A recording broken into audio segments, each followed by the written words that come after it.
Siapa sebenarnya yang paling diuntungkan di malam kedua Top 3 Dangdut Academy 7? Karena apa yang terjadi tadi malam bukan cuma soal angka, tapi soal momentum yang bisa menentukan nasib mereka di malam penentuan. Malam kedua Top 3 berlangsung dengan tekanan yang jauh lebih berat dari sebelumnya. 3 nama tersisa, Valen, April, dan Tasya, tampil bukan hanya untuk malam itu, tapi untuk mengamankan posisi menuju Grand Final. Setiap penampilan terasa seperti pertaruhan, karena satu kesalahan kecil saja bisa mengubah segalanya. Dan sejak awal acara, atmosfernya sudah terasa berbeda. Valen kembali menunjukkan dominasinya. Dari awal lagu, auranya terasa solid dan penuh kontrol. Virtual gift terus mengalir, membuat posisinya tetap kokoh di peringkat teratas. Menariknya, bukan hanya soal teknik vokal, tapi bagaimana Valen terlihat semakin percaya diri di bawah tekanan. Seolah-olah ia tahu malam ini adalah miliknya. Tapi, keunggulan ini justru memunculkan pertanyaan lain. Apakah jarak ini cukup aman untuk malam terakhir?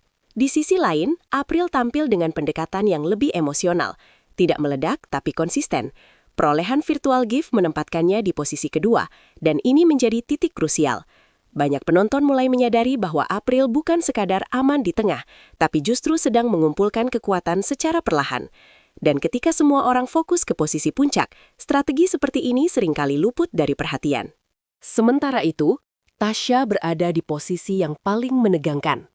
Virtual gift menempatkannya di urutan ketiga, dan jaraknya bukan sekedar angka, tapi tekanan mental. Meski begitu, satu hal yang tak bisa diabaikan adalah respons penonton. Dukungan tetap mengalir, dan reaksinya di atas panggung menunjukkan ia belum menyerah. Justru dari posisi inilah kejutan sering muncul. Tapi apakah waktunya masih cukup? Yang membuat malam kedua ini semakin panas adalah fakta bahwa nilai juri nyaris tak membedakan siapapun. Standing ovation datang merata. Artinya, penentu sesungguhnya ada di tangan penonton. Dan disinilah drama sebenarnya dimulai. Media sosial langsung ramai. Ada yang merasa hasil ini adil, ada juga yang mulai mempertanyakan apakah penilaian publik akan berubah drastis di malam terakhir. Karena jika melihat polanya, malam kedua bukan tentang siapa yang terbaik hari ini, tapi siapa yang berhasil menciptakan momentum.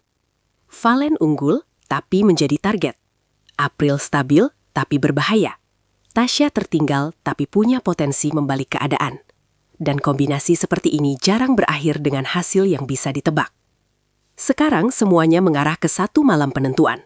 Akumulasi virtual gift akan berbicara, dan satu nama harus rela tertinggal tepat di depan gerbang grand final. Tidak ada ruang untuk aman, tidak ada tempat untuk lengah. Satu penampilan bisa mengubah cerita yang sudah dibangun berhari-hari. Jadi pertanyaannya sekarang bukan lagi siapa yang menang malam kedua, tapi siapa yang akan bertahan sampai akhir. Menurut kamu, apakah posisi ini akan bertahan, atau justru akan terjadi kejutan besar di malam terakhir? Tulis pendapatmu di kolom komentar, karena keputusan akhirnya mungkin tidak seaman yang terlihat.